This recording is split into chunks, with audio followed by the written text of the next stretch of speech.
पहलवान नहीं नहीं ऐसा बात नहीं है। चंदन अब तो पहलवान आलू माफिया बिखर जा तो जहाँ कर भी स्टेज पर चंदन जी अब तो पहलवान नहीं है ना। हम नहीं, मैं सच्चाई बोल देता हूँ। देखो मैं अपने आप को बनता नहीं हूँ।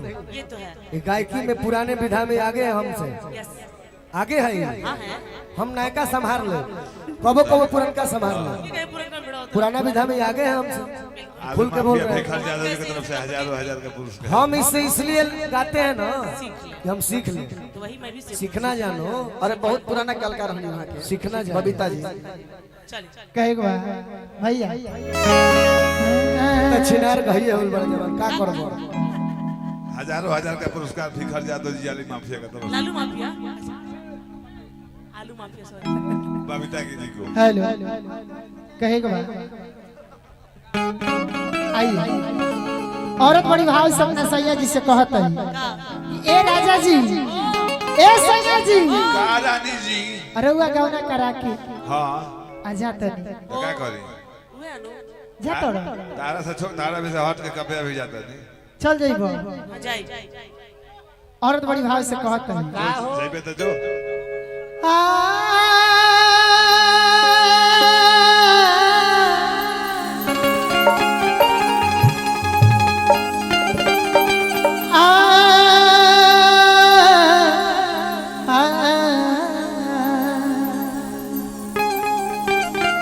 बैठ जानी बैठ जानी।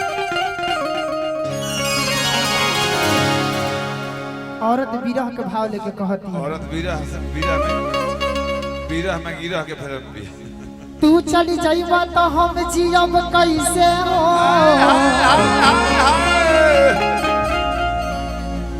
काहे हमारा संगे करता रईसे हो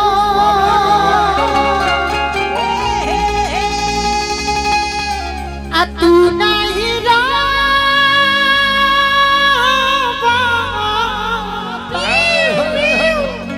बिखर बाबू सुतब के करा कोरा आखी के सोझा रह दिया के बबीता जी आज रहला के बाद अजीते या भीम के बुझाई। पूरा ना क्या ना बबीता। अरे बबीता हम ऐसा ना करब ज्यादा ना करब। रतन जी ने कभी लेकिन जाना करो काहे खातिर बोलावत तरी काहे खातिर कटनी लागल बा के हमके इहो तो बात बा रतन कटनिया में कटा गेल बा। वो तो जरूरी बा औरत बिरहिन के भेष धक के कहत दिया ऐसे खाना का तकाना लगत सुने गाना होता जिंदगिया बेकार परदेसी पिया परदेसी रे ना रे कहेगा कि मग रे सा मग रे सा मग पा धा धनी सा गा गा पसा रे रे मानी रे सा वाह क्लास घापा घाप सा घप घप निशानी सरे शारी शारी सा। बाकी कहना मत छोटे बाबा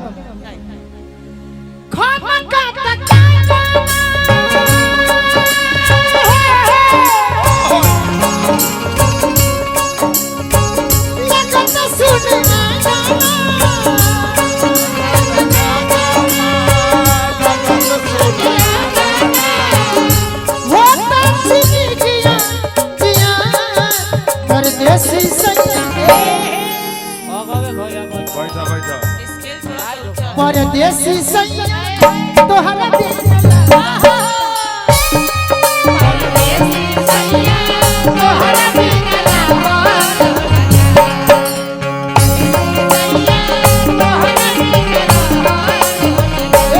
केहू कहे तो देखा सीन कहना मिलल बात प्यार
हम खाली कोशिश करते हैं भाई। एकदम कोशिश करने वाले का हार नहीं होता ये है। तो है।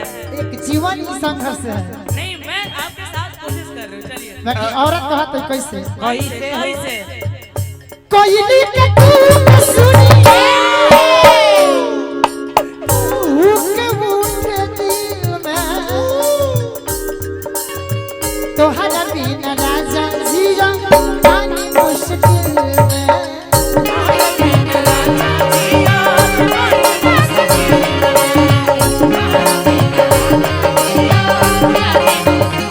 भैया कहे देखिए गीत कैसे से